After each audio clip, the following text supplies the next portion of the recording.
All right, g'day everyone. Welcome to another episode of Got the 4 Points, episode 18 of this year. When we started, I wasn't sure that we'd be able to do these every week, Pete, but we've done reasonably well so far. We're right in the middle of the year. We've got through the buys for most teams.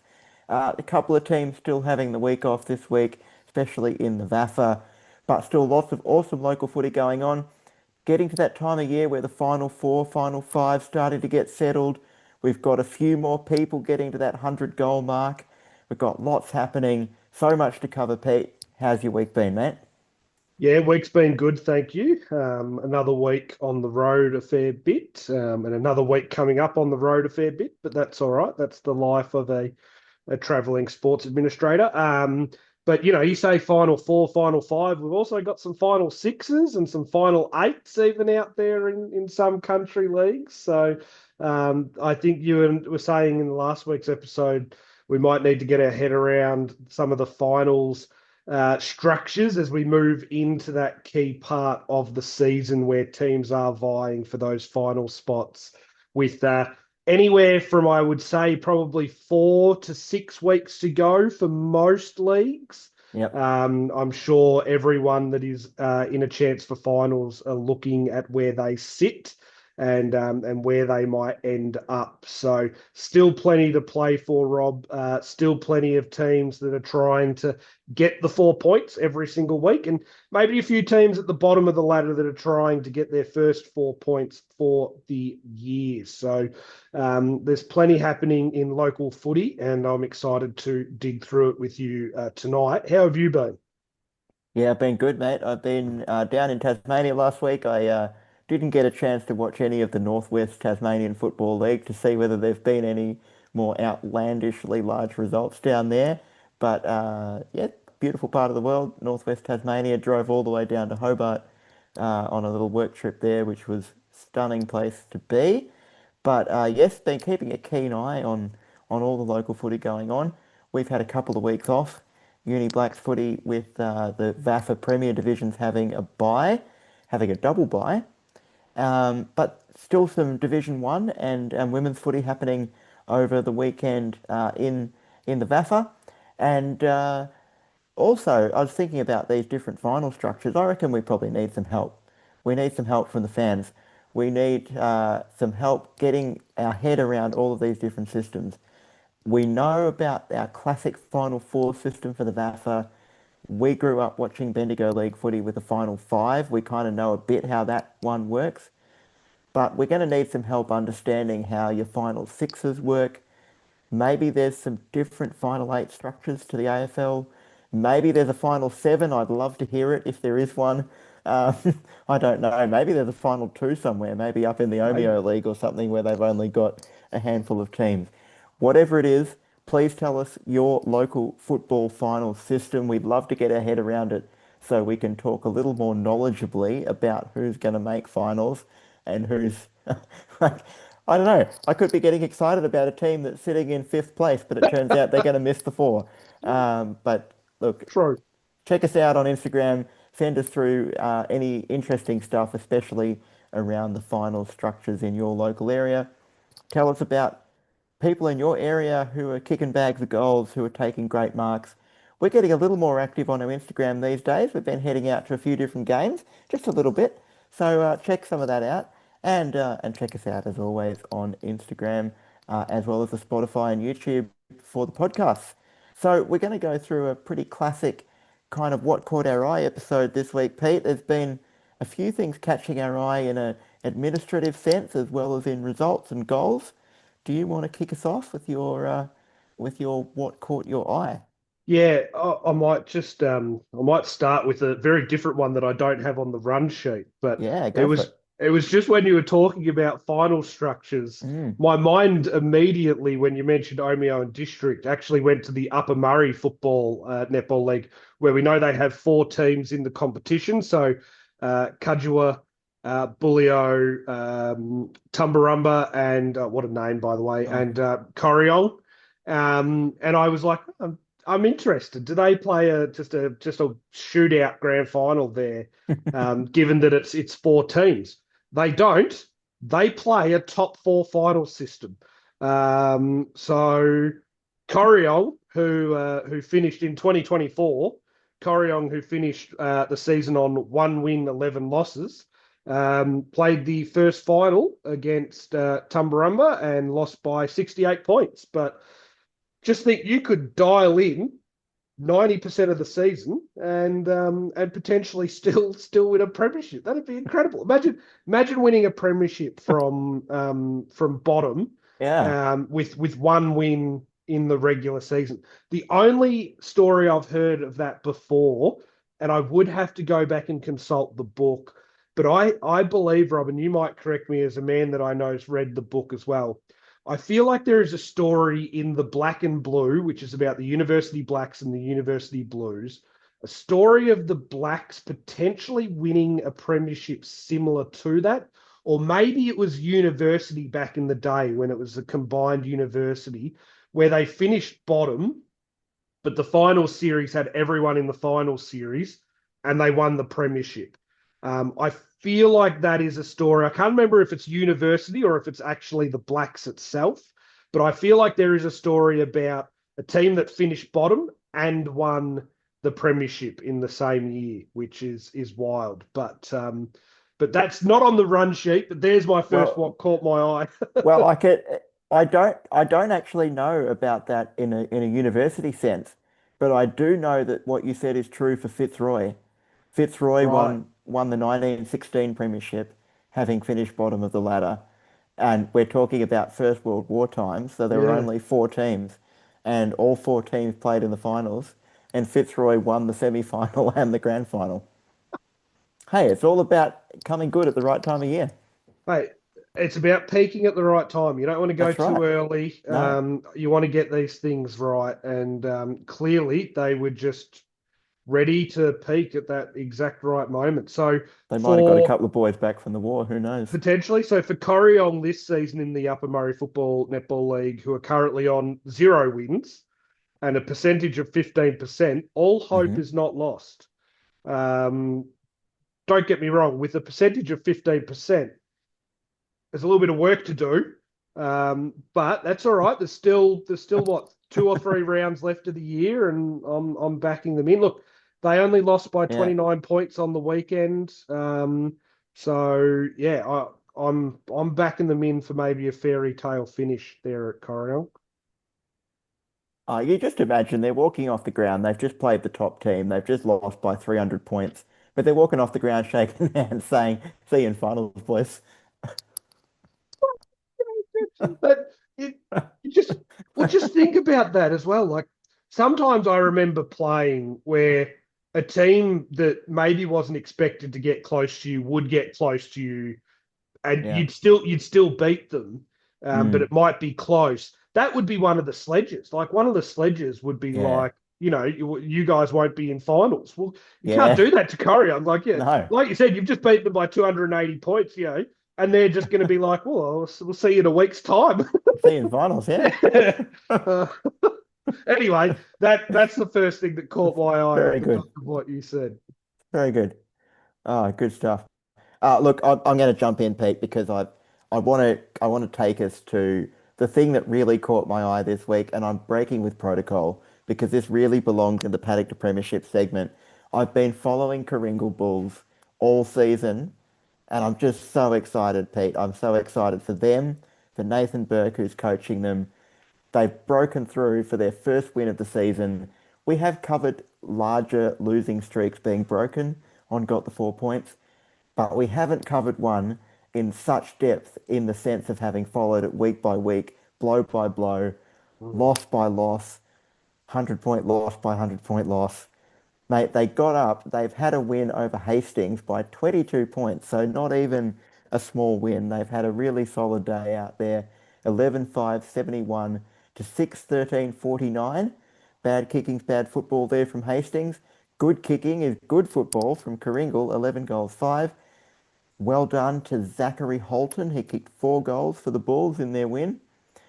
It's, I reckon, absolute scenes in the bullpen down there in Karingal. They only won one game last season, Pete, mm. and they were winless so far this season until now. The winless streak sat at 18. but it is broken. Still bottom of the ladder, Karingal. Every team in that league now has had a win. Um, but interestingly, I did look a little further back and they finished second on the ladder and played in finals in 2023. So I'm not quite sure where the wheels fell off Mm. in 2024 and 25. But great scenes for Karingal. It means so much to a team to win a game when they've been struggling for so long. So full credit to them and to Berkey for sticking with it.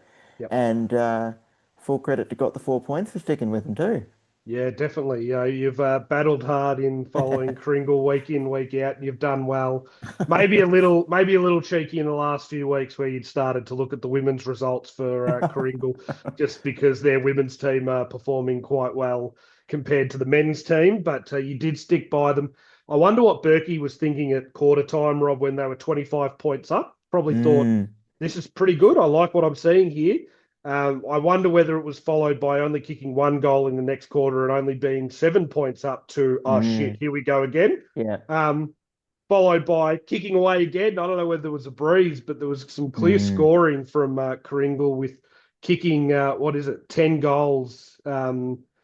No, sorry, 9 goals to one end and only mm, 2 goals to the other end. yeah. So yeah, quite an interesting game there. But no, well done to the Bulls.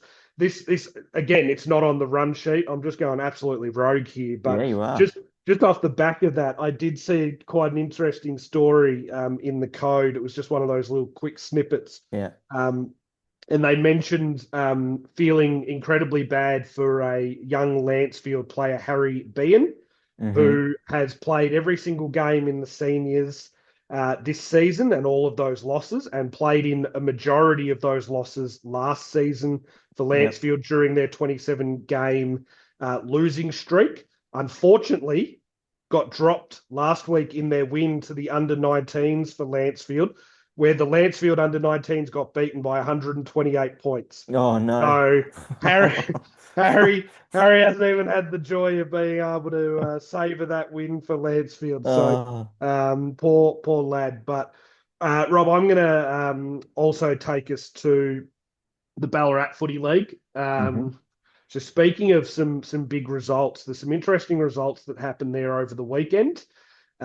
Sebastopol defeated last year's premiers Melton by 20 points. Mm-hmm.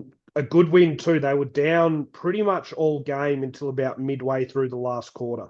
Mm-hmm. So really had to fight their way back Sebastopol to win that. And it kind of breathes life into their season. They've had a really interesting season, Sebastopol. They've lost by under a kick to a few of the top teams.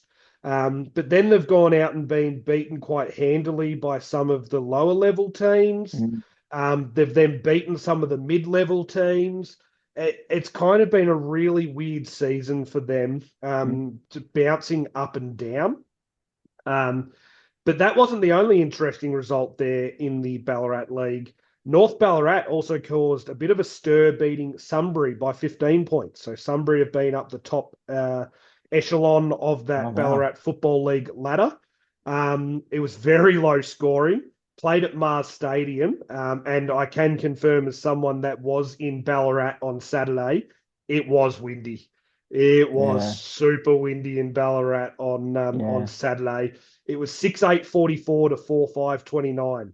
Um, Now, anyone that has been to Mars Stadium will see that there's like almost a complete open side of the boutique Yeah. stadium, so it becomes somewhat of a wind tunnel because Yeah. it comes in, but it's got no way of really just coming through and escaping. So um, and I was having a look at the ladder, Rob, and it just leaves a really interesting ladder. You spoke about finals.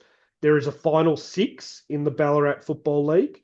From memory, covering this last season, it is not a final six, I understand, as to how they play it. So if anyone in that area wants to let me know how the hell the Ballarat Footy League plays their final six, because I just feel like I remember last year that it was a really weird structure. Not a what I would assume from a final six. Mm. But Rob, the last four spots on, the last two final spots on the ladder has four teams vying for it. Currently, In fifth is Bacchus Marsh on 24 points. In sixth, the final spot on the ladder to get a finals position is North Ballarat on 22 points. In seventh is Ballarat on 22 points as well, just out on percentage. And that win for Sebastopol, it has them in eighth on 20 points. Mm.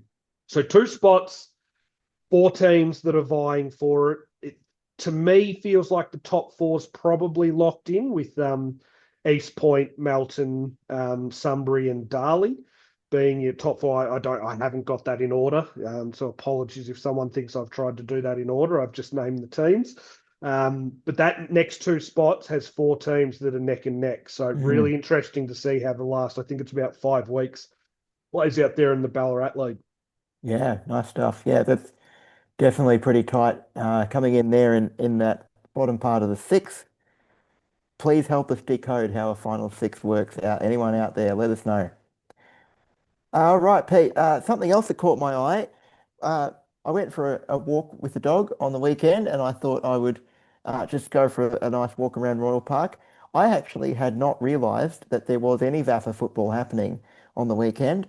I stumbled across the UHSVU game in Div 1 of the VAFA. That's University High School, Victoria University, for those who are not in the VAFA area.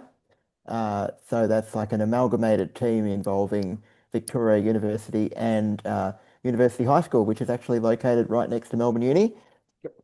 Um, they were playing Ormond, and Ormond are top of the ladder, undefeated, 12 and zip going into that game.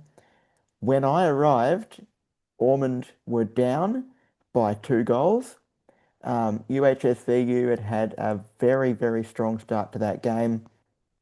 Across the whole game, Brandon Jackson turned in a stellar performance with 6 goals for the Vultures. That's the UHSVU Vultures.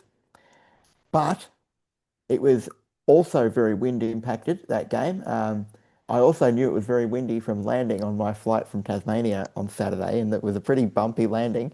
But yeah, pretty windy in Royal Park in Melbourne as well. Uh, Wind heavily favouring the city end of the ground. Unfortunately for UHSVU, it was Ormond who had the wind in the last quarter, and they made just enough use of it. They got up by 1 point in the end, Ormond, down by a goal at three-quarter time. They kicked the first 3 goals of the last quarter. They kicked the first 4 goals of the last quarter, I should say, and they got out by 3 goals. UHSVU staged a comeback, and to be honest, they probably should have won it. Mm, They absolutely butchered the ball going inside 50 in the last quarter. They managed to kick 3 goals. They probably could have kicked five. mm, Uh, they didn't quite get there in the end. Now, Ormond were very happy to hang on and win their 13th game. They remain undefeated. UHSVU are outside the relegation zone at the moment.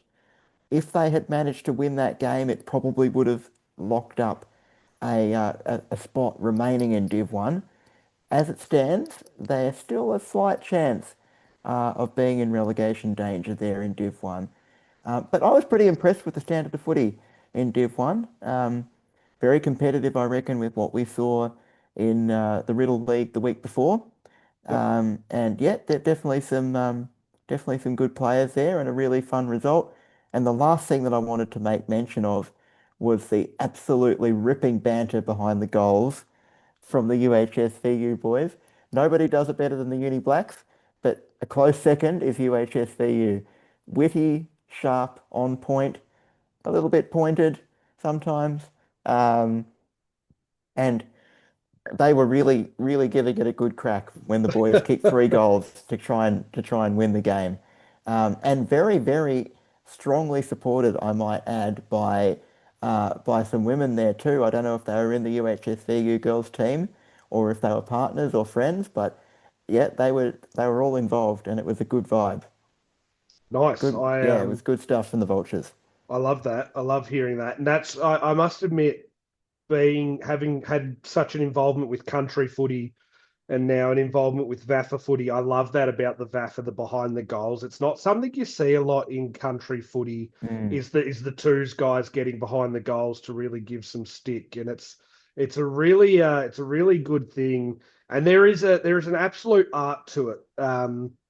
And when you see a master of Yeah. their craft doing it, you Yeah. just sit back and you go, this guy knows what he's doing. Oh yeah. And we've had a few of those at the Blacks that you just We sit have. back and you just Yeah. you just marvel. One of my favourites in recent times was one of our ex-players, Angus Drysdale, with his son. And son in one arm, and you think that might hinder him, but not at all. He didn't miss a beat. He was carrying his son whilst giving out some very pointed advice to a number of old Zavs players, and I just thought, is there anything this man can't do? So good to hear that from the UHS VU boys. Been a weird season for them too. We spoke about a weird season for Yeah. Sabas, weird season for them. The season before, they miss out on promotion to Prem C by a matter of a few Just. Yeah. points. Yeah. And this season, they've just not quite hit the mark. Yeah. Feels like they maybe have a good team inside of them there, but they just, for Mm. whatever reason, haven't been able to bring that out. I do know we actually, the Robertsons' dad is there at UHS, and I was chatting to him a couple of weeks back at the footy, and he was just saying that they have been somewhat struck down by injury Yeah. this season, injury to some really key players, and he was sort of saying that at that sort of Div 1 level, some of those key players can really make a difference Yeah. in sort of stepping up. Yeah. So interesting there. And the last thing that I wanted to say about that game, I forgot to say this earlier, but one of the things that is a little odd about the VAFA is some of the old jumpers. So for those that we had a great chat with Andy Munro about footy jumpers. He would have been having a field day watching this game. UHSVU, I've got to paint the picture for those who don't know these jumpers. They wear a green jumper. So imagine a Melbourne jumper, but instead of blue and red, it's dark green and brown. Yeah. But they call it green and tan. That's their song, We Are the Green and Tan. And Ormond, same idea, except it's blue on the top and brown, blue on the bottom, brown on the top. So blue with a brown V. Mm. They were actually in a white jumper, but still with plenty of blue and brown on it. I honestly, green and brown versus blue and brown wasn't doing it for me. The color palette looked all wrong. Uh, definitely, you can't say that it wasn't unique. No, So fair play. exactly. Fair play to them. Well, Rob, I'm going to take us from a game where UHS VU nearly knocked off an undefeated team to a league up north in the Central Murray that we've covered a little bit, Mm, where an undefeated team was knocked off for the very first time this season. So the Mallee Eagles, who are sitting second, knocked off Wurnan, handing them their first loss by 42 points too. mm, So did it quite handily. But in saying they did it quite handily, the Eagles were only up 13 points at three-quarter time. So it was certainly a game that at three-quarter time you thought seesawing encounter could go either way. Are the undefeated team going to come out in the last, flex their muscles? Well, it's a no to that because the Eagles came out and had a 7-goal-to-2 last quarter, blew the game apart, and took the win there. Now move themselves just one game behind, top of the ladder there in Wurnan. Um, so the Eagles versus the Tigers there. So we've had a couple of those in the last couple of weeks where we've got matchups in country footy that mirror their AFL counterparts, where we had the West Coast Eagles versus the Richmond Tigers as well, off the back of last week's Bombers and Tigers. yeah. So we've had a few that are like that, but um, good to see, albeit it still hurt me a little bit, but some familiar names for Blacks people Mm, there. We had mentioned Harrison Allen a few weeks back yeah. because he had a monster game, and I saw in the best for the Mallee Eagles there was also a Toby Sheehan Oh, who has also played quite a number of good games for the Blacks.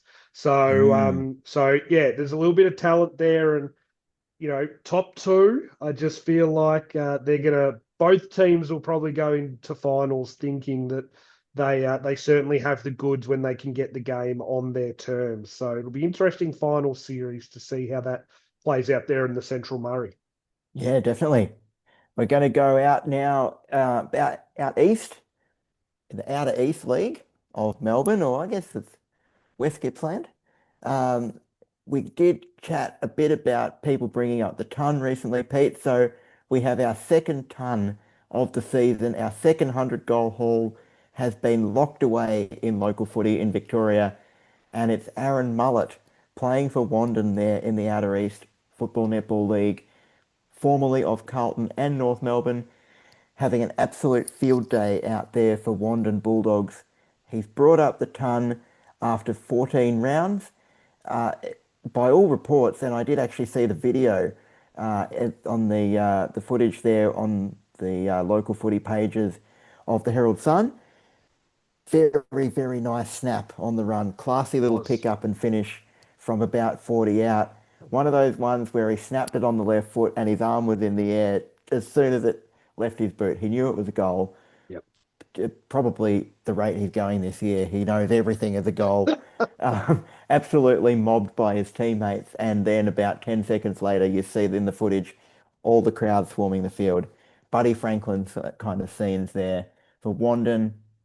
It's the second local footy ton of the season. As I said, the first one was Jason Wells playing for Longwarry in the Ellen Bank District League. I did see that he kicked 7 on the weekend and is now up to 115. Just to, I mean, he's on track for 130 the way he's going. Um, Maybe 150 if they play finals, which they probably will. So anyway, well done to Aaron Mullett for bringing up the ton. Uh, Mason McGarity is the other one who's very close to bringing up a ton. Also in the Ellen Bank League, he's playing for Newham South.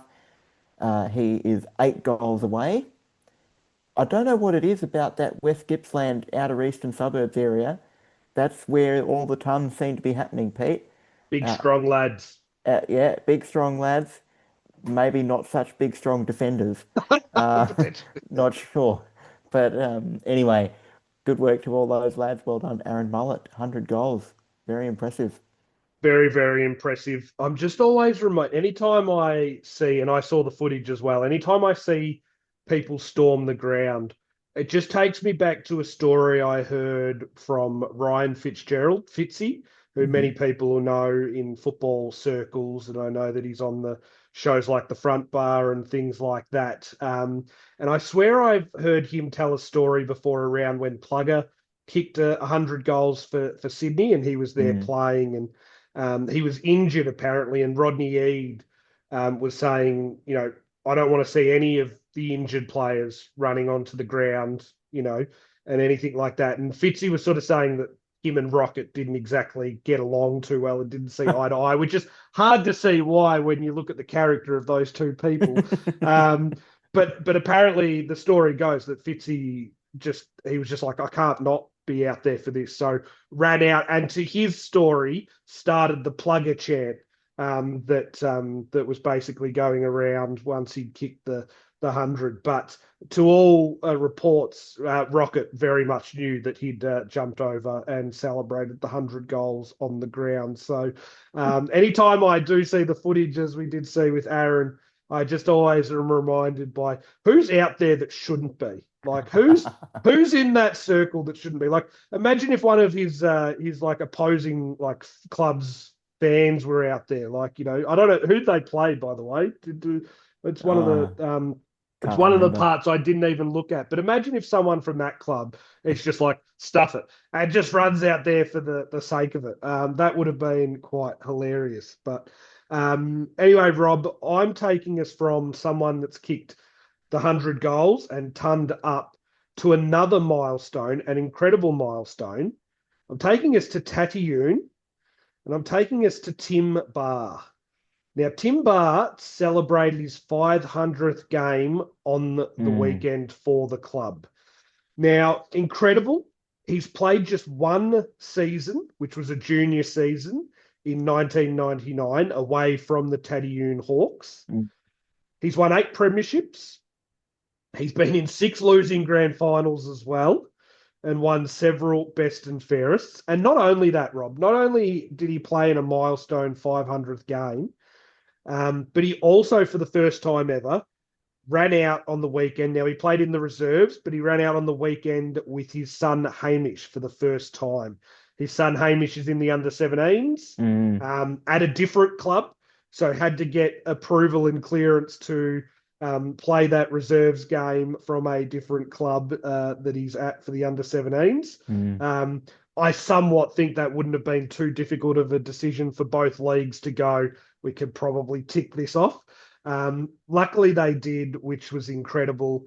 500 games is a huge feat. mm. You talk about, I think making 100 to 200 games in country footy is incredible. Yeah, 500 is clearly just someone that just understands what the football clubs means to the community yeah. and is that sort of a community minded person. And it's clear that Tim Barr is a community minded person, Rob. He's so well aware of how important fundraising is for the club that he's had two appearances in the club's nude calendar. The first one in 2003 and the second in 2016. Geez, I'd be interested to ask to Tim how he felt with a 13-year layoff. Clearly, 2003 didn't go the way that Tadioun thought it might, and it took him 13 more years to get another gig.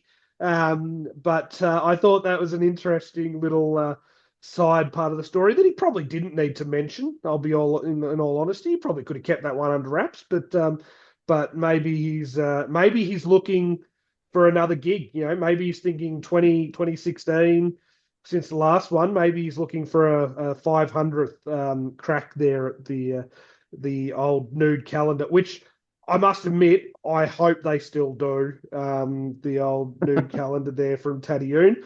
I don't know if they do, but I'm seriously hoping that the nude calendar is certainly something that still goes around. Yeah, I thought you were going to say he was waiting to get another Guernsey, but I guess it's you can't really say that when he's not wearing anything.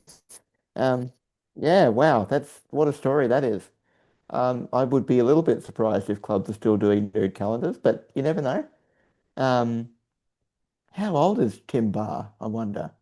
Like maybe that kind of maybe it's a different demographic they're targeting with the nude calendar now. I'm not sure. Oh, you reckon they're Um, going for yeah, potentially. I maybe, mean, yeah, I don't know. I have just tried a quick little Google, and I can't see anything specifically around the old nude calendar anymore. But Yeah, you want to um, be careful Googling stuff like that. You never know what you might find.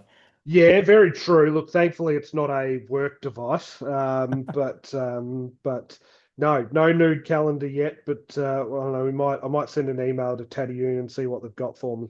Yeah, we'll put in a request. um, We'll sponsor it. Somehow, I don't think Rob the Uni Blacks are probably going to follow suit on that fundraiser. I think Probably not. we No. might go a different way. But But good luck to them. in all seriousness, that's an incredible feat. 500 games. I mean, looking at, saying that he was playing in 1999. I mean, he's playing football before we started playing football, and he's still going. Still play. I mean, he not that that's difficult for the length of especially my career, but um, I mean that is really an incredible feat, and not just to community mindedness and all of those great things you mentioned, but just to durability, Yeah, I mean, with the body that's durable enough to play 500 games, no wonder he's in the nude calendar. I mean, he's got to be built pretty well. I would have thought. So fair play. maybe. Who knows? Yeah. The mind boggles. It does, Speaking doesn't of it? blokes that are built pretty well, Travis Cloak, he was having a pretty good day out for Heathmere in the Carlton draft only a few weeks ago.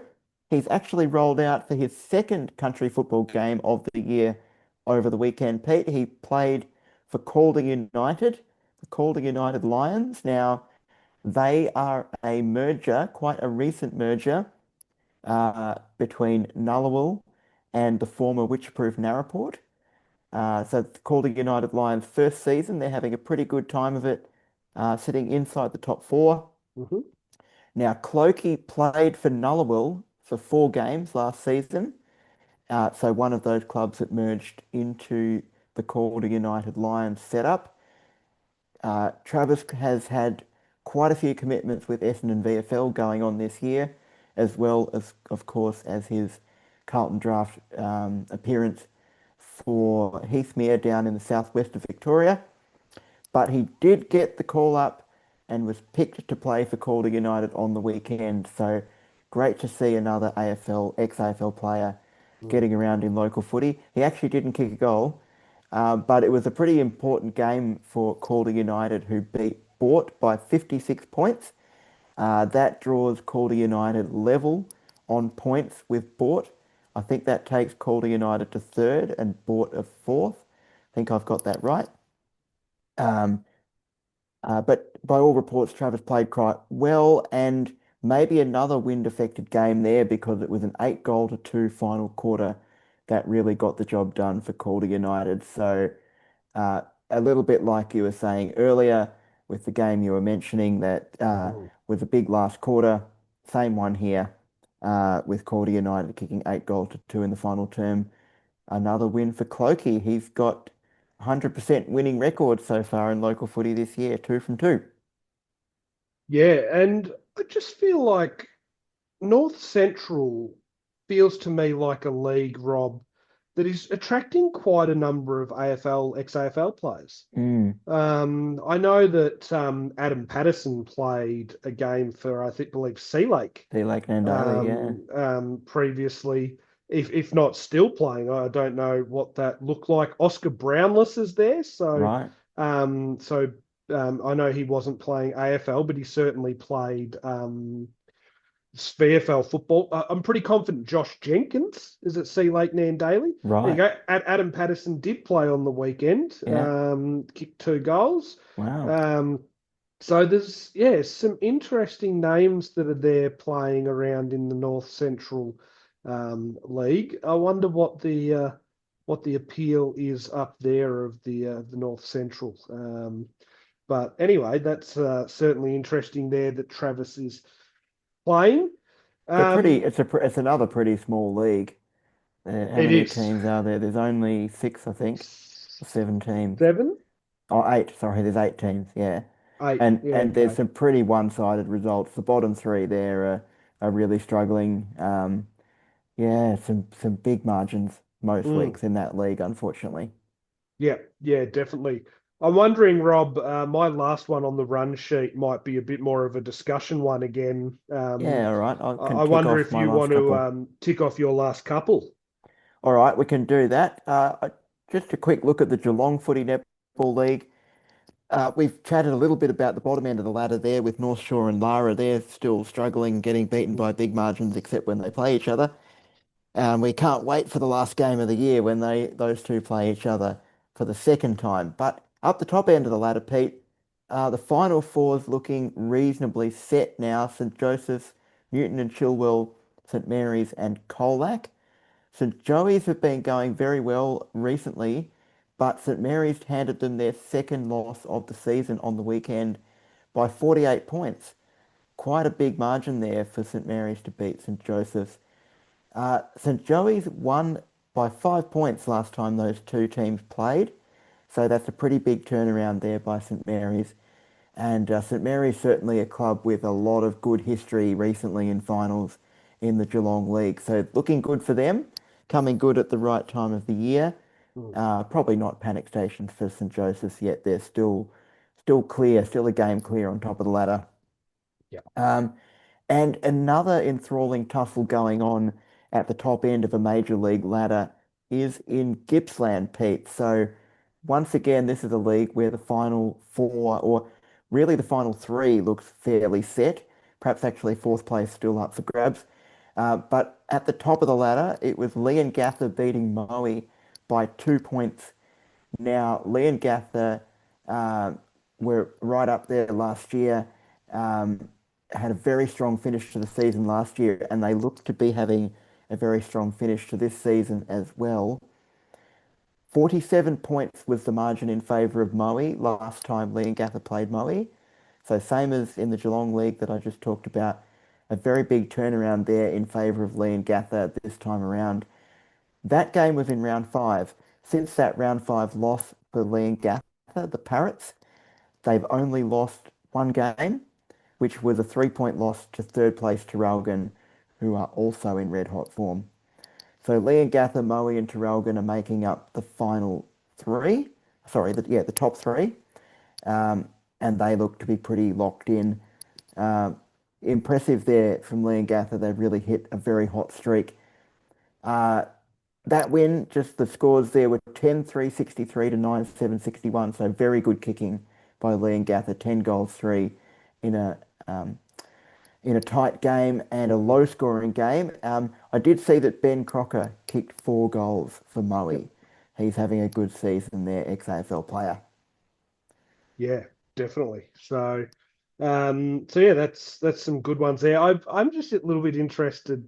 I know you said maybe not much to worry about there for St. Joseph's, but they did get bundled out in straight sets last season in Mm, 24 after having a really strong season. mm, Um, I'm just mindful that they don't necessarily want to have a bad back end to this season again and potentially rue the chances that they probably didn't make the most of last time.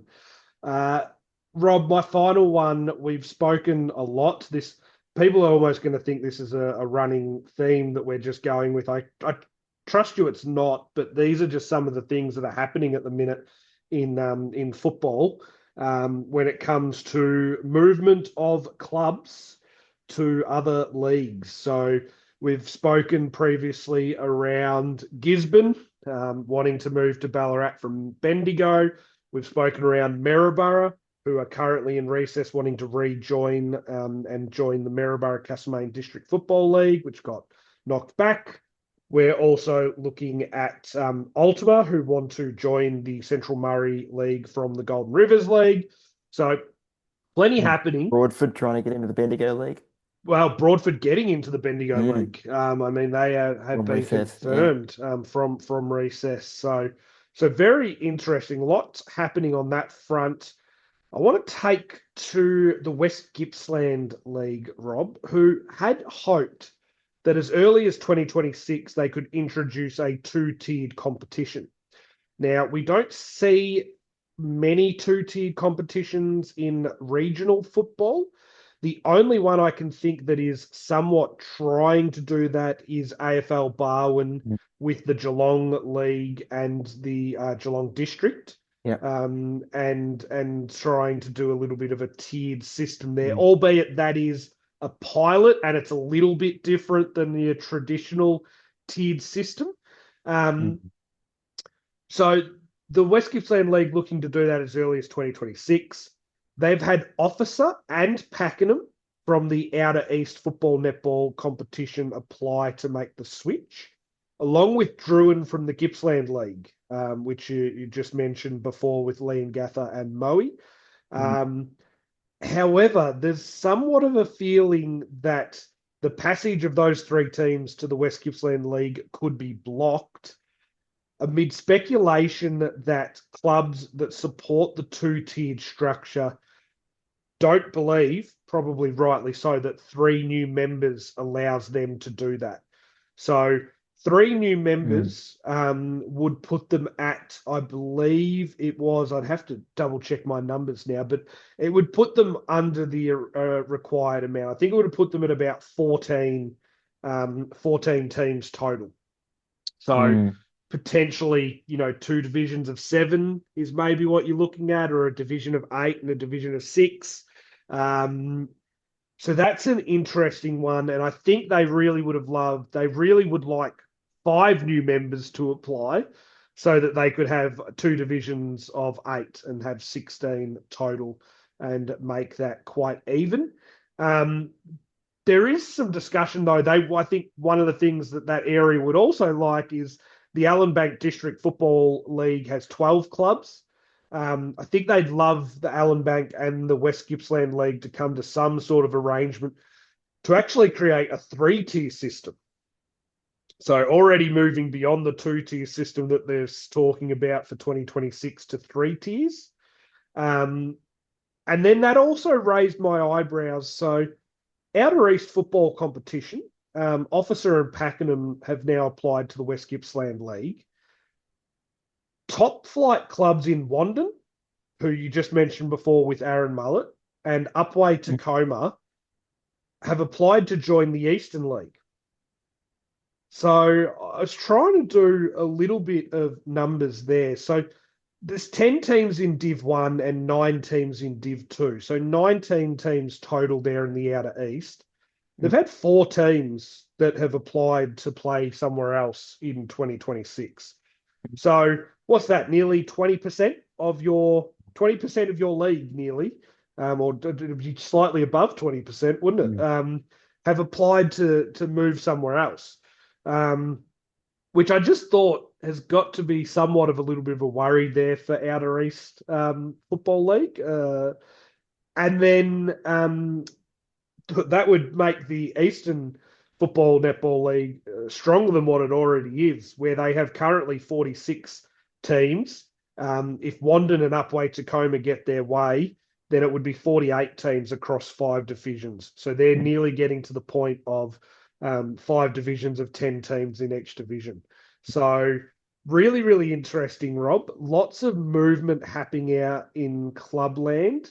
You and I being VAFA people, I think maybe speaking for you here, but you could have your say. I think we love the tiered system and we can see what the tiered system does. I think we do understand that the tiered system in regional football has that added layer of what does that mean for netball? How is that Mm. coordinated? What does that look like? Um, so lots of little movements happening there. There is a big feeling that if the West Gippsland League clubs decide no to Officer, Pakenham, and Druin, that it might actually drive them away from the table for good, and that Mm. those 3 clubs might never seek the opportunity to come back. And Mm. it is interesting. We did mention last week that again around Gisborne that the Ballarat League approached Gisborne in around 2012 to say come to the Ballarat League. Gisborne said no. And now almost, 13, 14 years later, Gisborne are knocking on Ballarat's door saying, can we come to your league? And it's maybe not 100% convincing that the Ballarat League and the clubs there are fully on board with that. So there's still a bit to play out there. But interested in your thoughts on some more club and league structure movements as you see it. Oh, it's really interesting and that great summary there. It's really interesting to see how much movement there is going on and definite concerns there for the Outer East League potentially losing 4 clubs. Mm, Yeah, that is really challenging and is going to really put their tiered system in some jeopardy, you would think. Um, you're certainly right. You can put those words in my mouth about the VAFA. I do think the tiered system is great. Bit concerned about potential plans to introduce a tiered structure where there might be only 8, 6, 7, 8 teams per division, though. That mm, seems too low to me. I think 9 or 10 really is what you want, so that you can have a competition where you're playing each other twice, and still have your pretty typical 18-week season. I think, if you're looking at 6 teams per league, I think you might be better at, or 6 teams per division, you might be better off sticking with one tier. I'm not really sure what you gain. Um, I suppose you gain some, in theory, all the matches are more competitive, but then that's not mm. always the case in divisions with small numbers of teams. Yeah. Yeah, I think it's probably better to increase the competition where you're playing against at least Mm. uh, Agreed. only playing the other clubs once at home and once away, rather than like is it 2 at home and 1 away or all of this sort Yeah. of thing. Yeah. Maybe it's a little bit easier with less teams to work out the netball. I don't know, Maybe. but maybe not. Mm. I think it's great that they're looking at a tiered structure because I do think with some of the large margins and some of the disparity we've seen across country football, that tiered systems might be a way to increase competitiveness. So I kind of applaud any thought of that and any interest that leagues have in trying to set that up and increase competitiveness. But yeah, my concern is that that probably shouldn't be done if you're going to have less than 9 teams. And ideally, you'd want 10, Mm, like we've got in agreed. the VAFA. Agreed. I think for me, I think it's interesting to hear West Gippsland somewhat getting to the some of the clubs potentially getting to the point where they go, we're going to say no to these clubs because it doesn't help us get to a tiered system. I Mm, agree that I don't think accepting these three clubs probably allows you to do a tiered system in 2026. But to me, I think you're playing a really risky game if you think that you're going to get those three clubs to put their hand up again in 2027 mm, with two other mm, clubs. I think for me, it's the get the three clubs in. Maybe you don't run a tiered system in 2026, but if you get the mm. three clubs in, you're then only seeking two other clubs to potentially move to a tiered system Yeah. of 8 and 8, which I could probably accept. I think 10 is the great number for a tiered Mm, system, but I could get behind 8 and 8. yeah. I think with an 8 and 8 system, I'd be in favour of one up, one down. So Yeah. not two up, Yeah. two down. I think Yeah. it turns those grand finals into absolute, humdingers of, Yeah. you want to get that promotion, you've got to win Yeah. the game. Yeah. Um, it's interesting. I'm looking at the Outer East Div 1 here, Rob. So of those four clubs I mentioned, three of them are in their Premier Division. So Mm, not only that, Wandon are on top, yeah. Upwey, Tacoma, and Officer sort of at that lower end of the Mm, ladder, and Pakenham are second in the division below that, the Div 2. yeah. So Yeah. you know, I wonder where this is leaving Outer East. Like Mm, imagine Pakenham win in Div 2. Like what does that mean for promotion relegation in Outer East yeah. when Yeah. you've had all of these clubs pack up and leave? Correct me if I'm wrong, the because you brought the story to my attention. The AFL Barwon one, that was results or ladder positions over the last 2 seasons for Mm. both top flight football and top flight netball. Is that correct? Was it those two combined? Yeah, I think so. Yes. Yeah. Yeah, And also that the team that could be promoted could choose not to be correct. From the from lower level. from From the proposed lower division. They could yeah, choose not to go up, in which case nobody would be relegated. yes, yep. So um, But moving forward towards a um, one single season promotion slash relegation rather than initially it would be starting with 2 seasons results and then moving forwards it would be just on the current season's results. yeah, yeah, okay. Mm, So interesting there. Bit to play out. We know there's a bit to play out in a lot of different leagues for a lot of different clubs. mm, I think, as we said last week, we'll keep across it and see where some of this lands. But yeah. yeah, really interesting to see. Maybe come the end of 2025 season where that sits. And you'd really hope also that there's some uh, overall strategy going on from AFL Vic, or at least some guidance looking at what they think might be the best outcome here. This is a bit different to a lot of the country football scenarios we're talking about, like Central Murray and Golden Rivers, where there are enormous distances involved. I know Yeah, that sometimes driving through the outer east of Melbourne can take a while in traffic, but there's a lot of clubs in very close proximity out there, yeah, and it may be really quite sensible to think about yeah, some kind of merged system. It yeah, may be that the overall best strategy for that part of the world is to take some of those 46 teams from the Eastern Football League, those of them that are more on the eastern side. Um, it may be that it's sensible to try and pair them up in tiered systems. Maybe they need an outer east football netball league that is, you know, just using that name, not necessarily saying that it's that same league, but yeah, merging the Ellen Bank and the West Gippsland and the Outer East League into a three-tiered system. yeah. alongside the Eastern Football Netball League with a Yep. four-tiered system or something. Yeah, I was actually just going to say as a final point, I actually just look at it and go, I wonder if the Outer East Football League is actually even needed. Like, Yeah, or are they just in that awkward position now where um, the clubs that had mentioned that they wanted to move into the Eastern Footy League basically just mentioned that they no longer, with how big Melbourne is getting and growing, they no longer feel like they're on the outer east. They feel yeah, like they're in the east, like they're just in the mm, east of Melbourne. Um, and so hence their reason for moving to the Eastern Football Netball League. And then you've probably got some other clubs on that other side, like your Pakenhams and you like that look at it and go, they're just as close to that Gippsland area as they are that yeah, Melbourne area.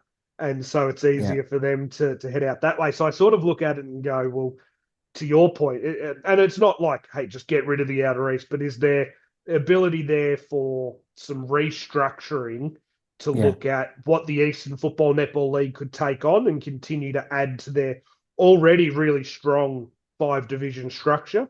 yeah, Potentially it's a six division. mm, And then it's what could be done in terms of some of those clubs in that more Gippsland area that could yeah, combine with West Gippsland and then potentially Allenbank to create a tiered structure out there as well. So yeah, yeah. plenty happening in that space.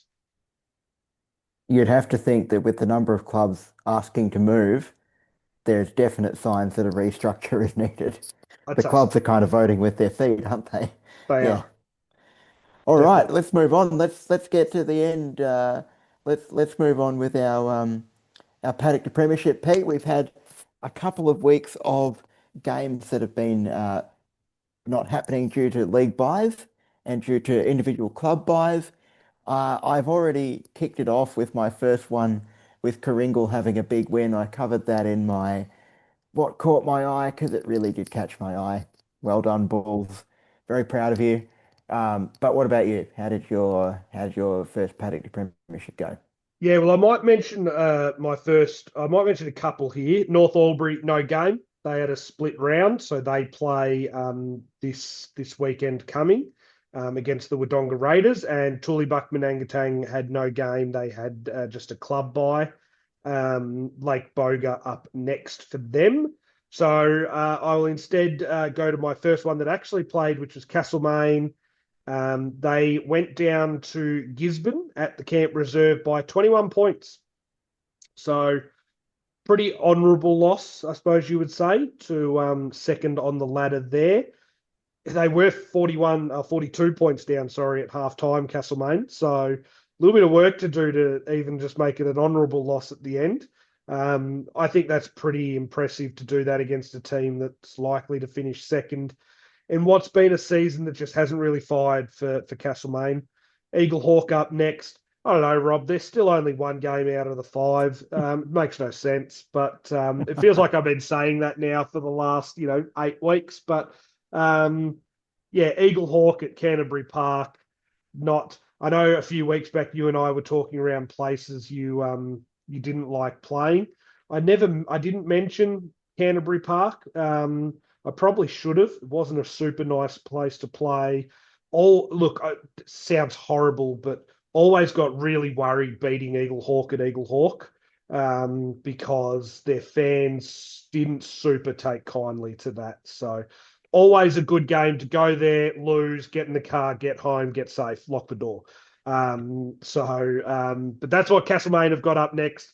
It'll be interesting to see whether the senior team is valuing a win to try and make finals or personal safety. G'day everyone from Eagle Hawk.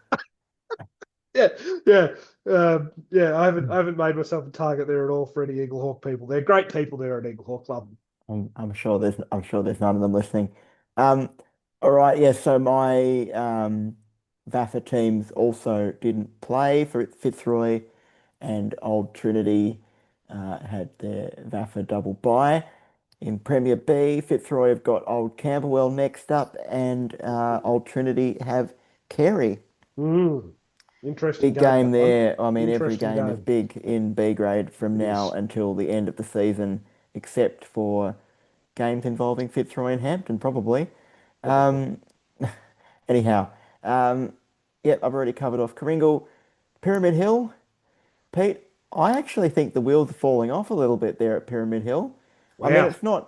it's not complete doom and gloom, but they lost to Inglewood on the weekend by 44 points, and Inglewood are fifth. Now, only a few weeks ago, we were locked into a steady pattern here where Morong were winning every week and Pyramid Hill were winning every week, except when they played Morong. As in, Pyramid Hill were dominating every other team below them on the ladder. Now, Pyramid Hill have lost their third game, and it's a worrying one because it's a big margin to a team a couple of places below them on the Mm, ladder. So, Pyramid Hill have some time to lick their wounds. They have to buy. Maybe they've got some injuries. Of course, maybe. when we're covering these results, we just look at the numbers.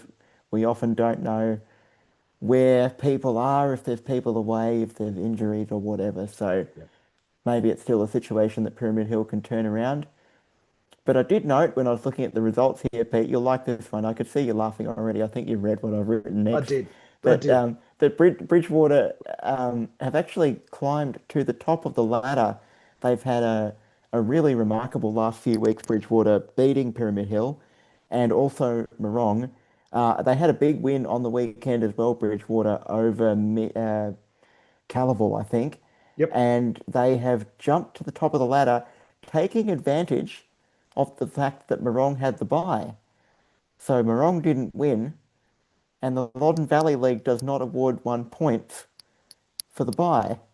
So that means that Morong didn't accrue any points on the weekend for not playing, and as a Mm, result, they have been pipped at the top.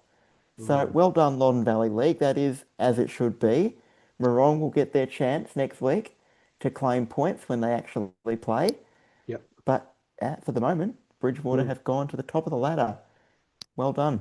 Good Yeah, work, Bridgewater. the mean machine rolling on there. Um, Yeah.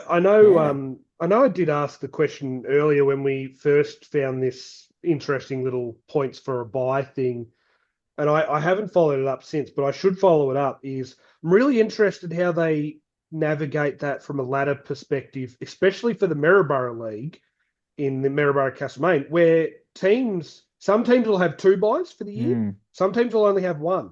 mm, I don't get how you navigate that on the ladder. I don't get how they actually do that. Surely it can't just be total points because you've got an uneven amount of games having been played. I would think maybe I've got that wrong. Maybe they do all get the same amount of buys, but I would think with the amount of teams they've got in that league, that would make for an awfully long season.